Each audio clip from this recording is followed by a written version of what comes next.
Good morning. If we haven't met yet, my name is Charlie Monroe, and I'm the youth pastor here. And I just want to welcome you again back to Rivers Edge Community Church. We miss you right now. I have a quick question for you this morning before we get started.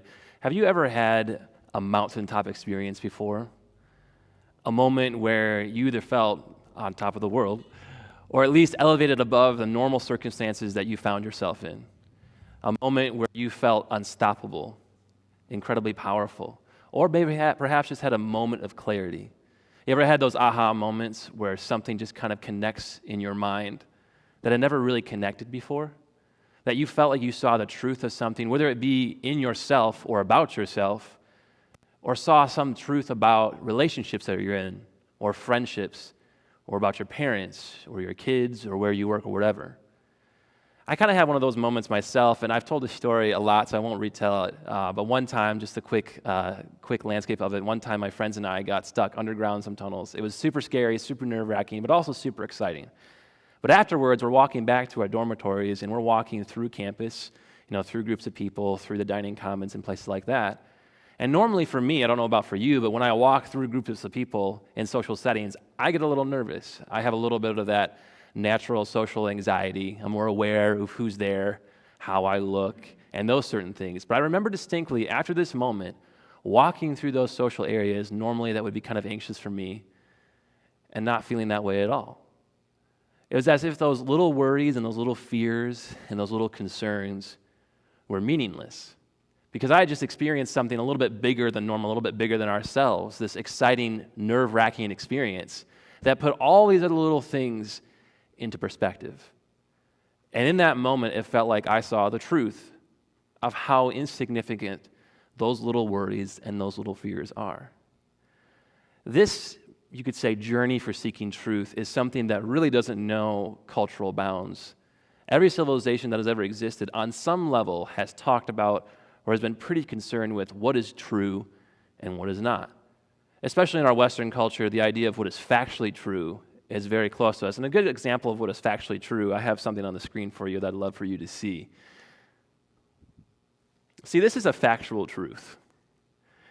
And I feel like ever since Chase poked fun at my style of loving on him, I feel like we're at war now. So, I'm curious to see what he brings next time.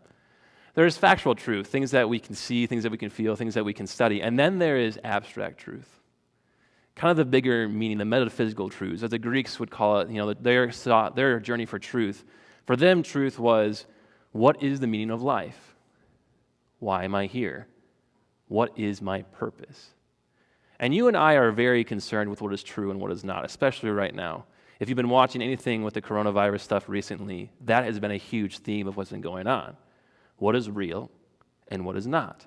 What is the truth and what is not? What is fake? What are lies, what is deceit, and what we should be following, what should we be listening to? And by no means today am I going to provide the answer to that, because I don't know. But we're concerned with this. And the writer John, we've been in 1 John, and the writer John is very concerned with this concept. And we're going to read through a few verses real quick and kind of introduce ourselves to it.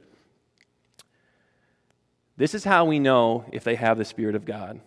If a person claiming to be a prophet acknowledges that Jesus Christ came in a real body, that person has the Spirit of God. And he continues on and says this, but if someone claims to be a prophet and does not acknowledge the truth about Jesus, that person is not from God. Such a person has the spirit of the Antichrist, which you have heard is coming into the world and is indeed already here. And he finishes off by saying, this is how we know if someone has the spirit of truth or the spirit of deceit. And if you've been around Christendom for any length of time, the word Antichrist is probably the one that has the biggest trigger to your mind, especially if you're around Christianity at all in the 90s and the 2000s and are familiar with the Left Behind series. You definitely know that word very well. And there are really two ways you can look at that word. One group of people look at that word and think about a person that will someday come at the end of humanity, at the end of times, who will be the Antichrist, like the embodiment of it. And then in this verse, you get more of kind of a general concept of it, that the term Antichrist, according to some commentators in this passage, is more understood as the best way of saying it's kind of like a fake Jesus or a fake version of Christianity. And why that may not seem relevant right now, it actually is really relevant to you, and here's why. Whether you subscribe to Christianity or not, whether you're interested in it or not, You and I have both come across versions of Christianity through our life that did not seem real. You and I have come in contact with versions of Christianity throughout our life, through ourselves, our spouse, what we were raised in, what our friends were going through, what our friends' friends were going through. We came in contact with versions of Christianity that, frankly, were unappealing, that had no effect on us, no desire to pursue that. And in some cases, versions of Christianity that talked about giving life, but seemed to really just take life from us. Versions of Christianity that promised freedom, but really in the end just seemed more oppressive. And this is something that I think we've all had an experience with, and it may be the reason why you say today, I have no interest in Christianity, or maybe the reason today that going to church and talking about Jesus and hanging out with Christians is difficult for you, because you've experienced a version of Christianity. But let me put an idea forward to you today, that the version that you experienced was not the real version of Christianity. Lexi and I have been watching a show recently. It's a show about antiques called Pawn Stars, and I feel like I have to clarify it's about antiques because I'm afraid of what the words below the screen are going to interpret that word as right now. But it's a show where people bring in things that are very valuable, very old antiques. And a lot of times it's interesting, they'll bring something in, and it may be from the right time period, and maybe have all the right components of it, but if there's one thing that is fake, or one thing that is not real, or one thing that is replaced, the value of that item doesn't just go down a little bit. It doesn't even just go down in half. It goes down like 90%. It essentially becomes worthless. And every time they hear that, they aren't just moderately disappointed, they're incredibly disappointed. In Christianity, we kind of have this idea that floats about similar too, that there are versions of Christianity that can float around that might have a part of truth to them. But something that is partly true, we say a lot of the times, is completely a lie. And especially when it comes to Jesus Christ, I want to ask a question today that we're going to try to answer. So if there are fake versions of Christianity, if there are fake versions of Jesus that maybe you've experienced, what is the true version? What is the true message of Jesus Christ? And here's the funny thing. Theologically, a lot of those versions are the same. They are all going to tell you, Jesus Christ, you get salvation through faith. But how those people live out their lives as Christians, what you've experienced, that is what's so radically different. And so really the question is today, answering the book's title, How Then Shall We Live? What does it mean to live out the message of Christianity in our life? What does it mean to be true followers of Jesus? And so I want to focus on one verse that John wrote actually in his gospel today that is probably one of the most irreverent, insane, and yet amazing things that Jesus ever said. It starts off like this.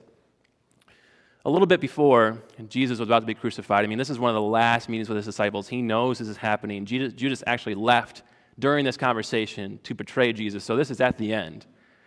Jesus says this phrase, "A new command I give you." And just to pause there for a second, this is the irreverent part of what Jesus said.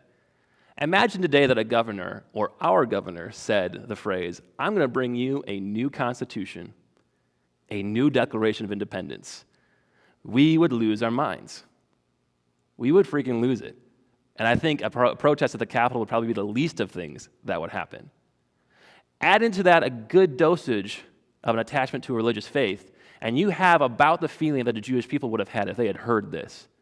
To them, the law was perfect. You could expound upon it, you could explain it, but you didn't take away from it, and you certainly did not add to it. To do so, put yourself on the same level as God.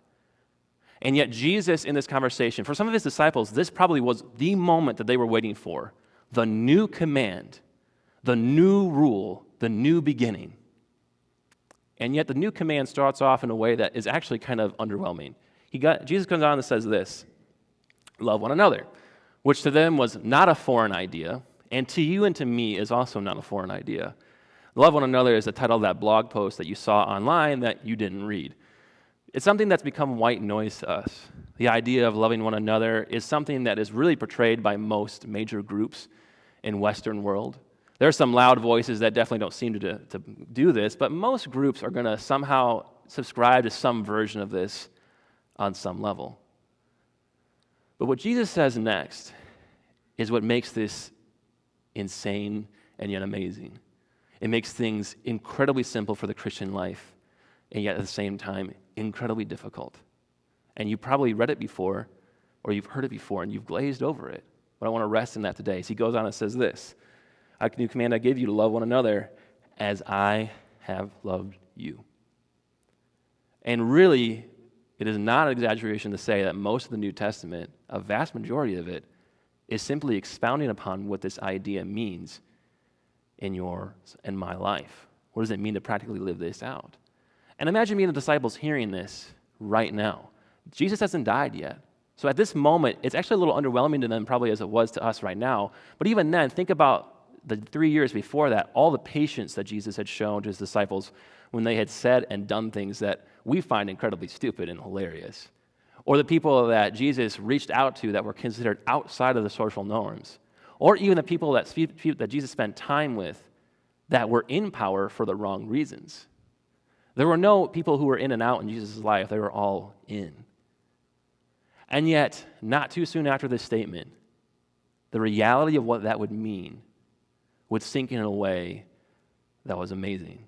Jesus' self-sacrifice on the cross for all people. All people. And we believe spiritually, knowing everything that anybody would ever do. And he sacrificed himself for that. And then he turns it on the disciples and says, "You are to love one another as I have loved you." Now, I want to play a little bit of wordplay with this because I think this can kind of get lost. And so what I've done is I want you and me to imagine a scenario real quick. Imagine that you have a son or a daughter, and they're about to get married or about to date. And I don't know about you, but I feel like everybody could write a book on dating and romantic aspects of our relationships. Everybody has opinions on this stuff. And usually we have a long list of opinions on this. But imagine you can only say one thing to them. Only one thing.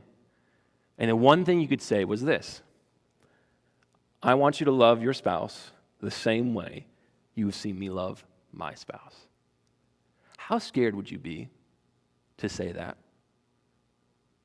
How much of an impact would that have? What would your son and daughter's relationship look like if all they had was your example? And honestly, I mean, that's not just a hyperbole. That's real. Words are cheap, but your actions tell more and also direct more than anything else. But imagine that's all you had to say. That your self-sacrificing love for your spouse was the only example that your kids had. Let's play with this some more. Here's another one. I want you to love your friend the same way you have loved me, seen me love my clients and customers.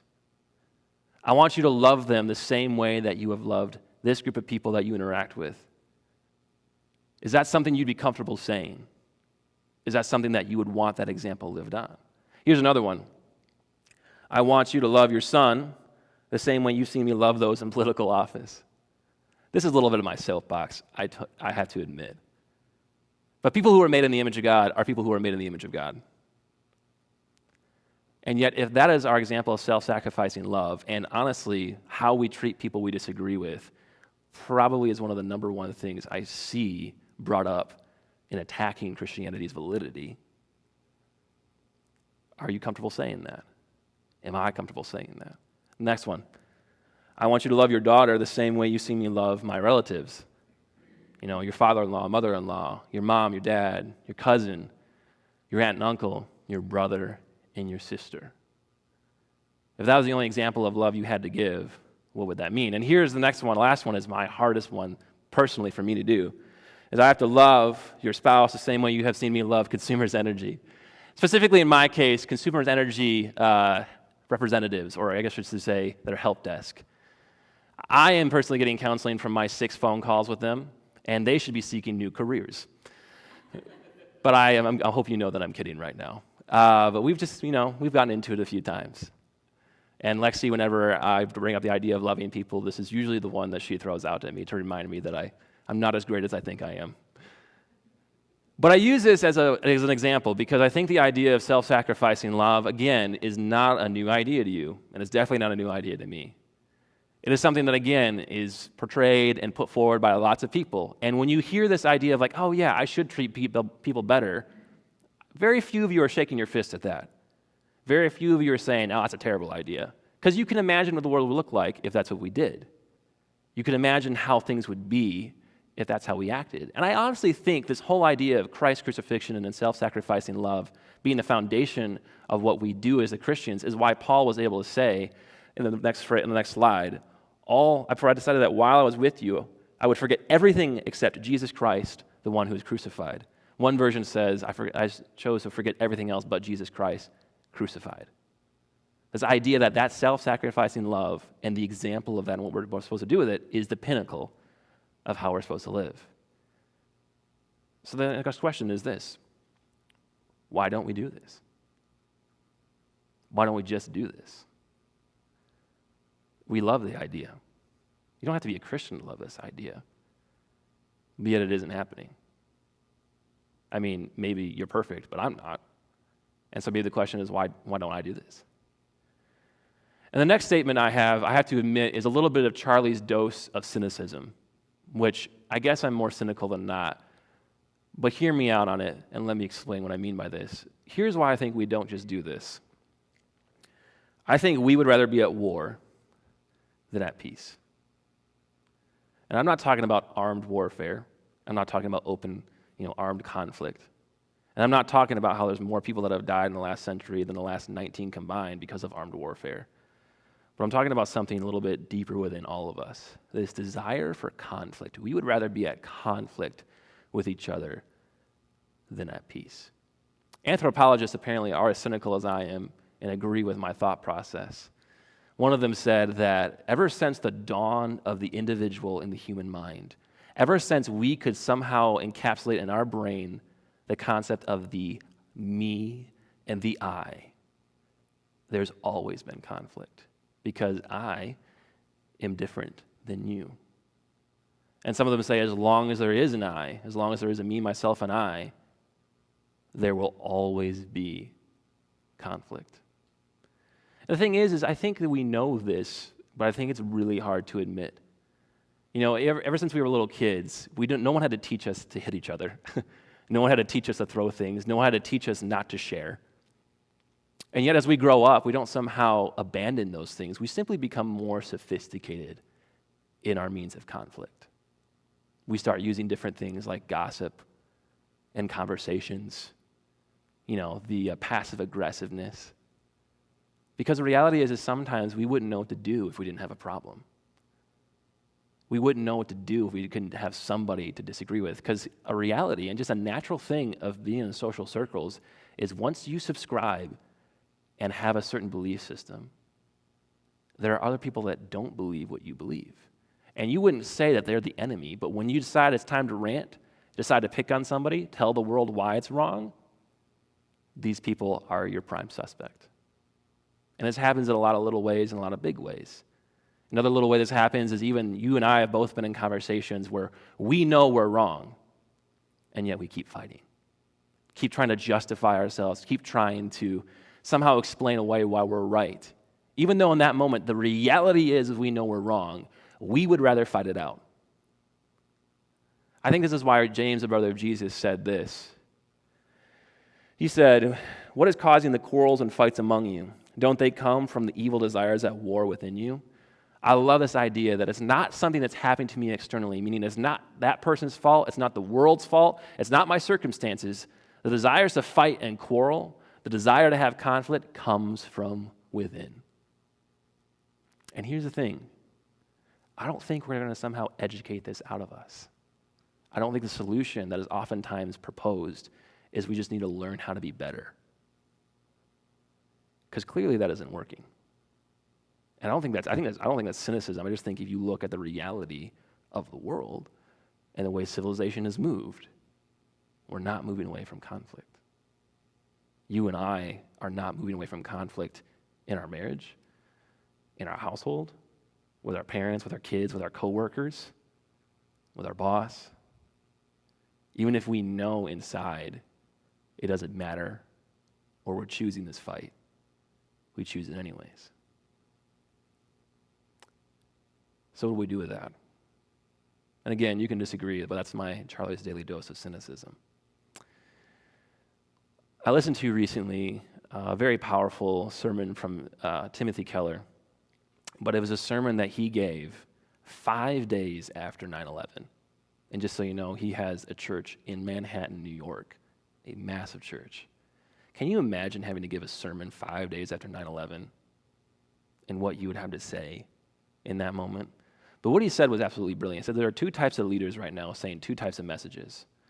The first one, the one that he encapsulates as the wrong type of leader, is trying to find somebody to blame, is trying to find somebody to fight. And obviously there were actual people to blame, but people looking beyond that, people who were subscribing blame to people who looked like or were the same ethnicity as the terrorists that attacked the two towers.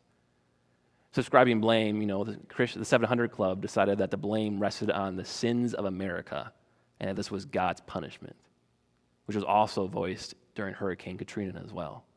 Other people subscribe blame to political parties and the government and other aspects of things. And I'm not saying there wasn't actual things and blames that go around, but he says that the wrong type of leader in this moment is trying to find someone to fight and is trying to find someone to pick a fight with. He said the right type of leader right now is saying this phrase: we can make something good out of this. Which, according to Timothy Keller, he said that is the gospel boiled down, which is why we find this so appealing. We can make something good out of this. The gospel being saying God can make something good out of you. God is making something good out of us. We can make something good from this. And I think we know this. If you've been watching the corona stuff at all, man, it does definitely feel like a lot of people just want to fight and don't actually want to have a solution. I think we know this. So what do we do? If one of the solutions, if Jesus Christ is proposing the solution is self-sacrificing love, and you and I can't just will it to happen, can't just decide one day, I am going to be better, then what do we do? In that statement, the new command I give you, love one another as I loved you, there's a little bit of what Jesus is doing is self-referencing himself as the example for love, which is interesting because for you to understand that whole concept, you have to know Jesus. That means nothing to the disciples if they hadn't lived 3 years with him. That means nothing to them. Love as I have loved you. If you don't know Jesus, then there's no example to be had. We have to know Jesus, the living example of love and sacrifice, or this can't happen.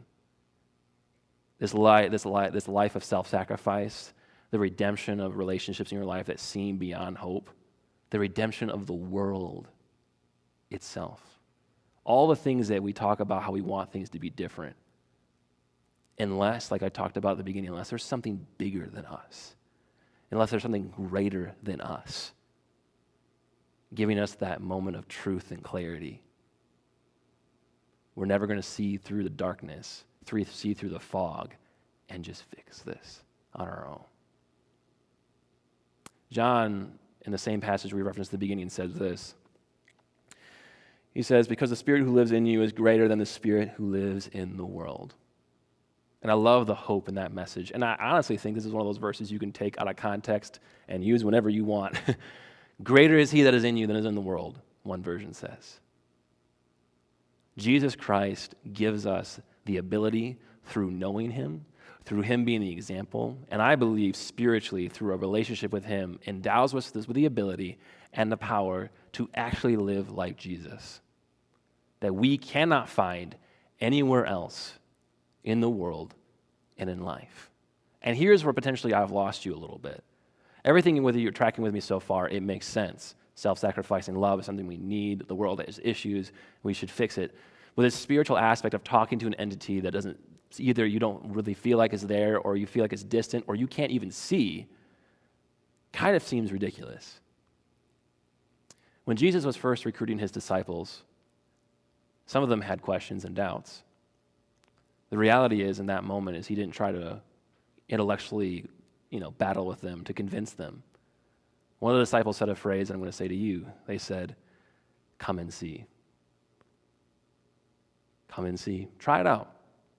Have a conversation with God. It may feel a little weird, it may feel a little awkward, but it's always going to feel impossible. It's always going to feel different unless we actually try to do it. Come and see. And honestly, in my opinion, I think Jesus will take the reins from there. I hope today was a moment that was kind of a moment of truth and clarity for you. There's a lot of different things you can take from this. Perhaps understanding the relationships in your life that you realize are not examples of love and sacrifice. Perhaps you've been subscribing yourselves to the wrong hope for what will help save the world and save the relationships around you. Or perhaps, like we just talked about, this high idea of Jesus has been something from the distance that you've looked at for a while but haven't ever tried. My challenge to you today is try and see what happens. I'm going to pray, and then we're going to segue back to worship. Lord, I thank you so much for your word, and I especially thank you for your disciple John, who wrote all of this and that we're able to still read today and just glimpse into some of the most powerful moments, not only of your life, but definitely one of the most powerful moments of your teaching. That we are to love one another as you have loved us. Lord, experiencing what that means for you to love us can sometimes have so many barriers to it through our own experience with love, through our own experience through relationships, through our own experience with people. But today, I pray that there is a supernatural clearing of that all the barriers that we could have had in our hearts and our minds towards knowing you are just cleared away for that briefest moment so we can come and see that you are good. Lord, I pray that you continue to work on redeeming the relationships in our lives, and that if there's something that you have pinpointed in our hearts today, that relationship that we've put on the back burner, that conflict that we've allowed to exist just because we've gotten used to it, not because it's right, that you can bring new life into us and new life into that relationship. Coronavirus has made it hard. A lot of us have felt the strain of a lot of relationships that we frankly thought were okay, and we're doing all right. I know this has been a real experience for a lot of people, and so I pray that you can not only be sought by them, but can intervene, provide the right conversations, the right resources, so that as Jesus said in his prayer for us, that we can live in unity.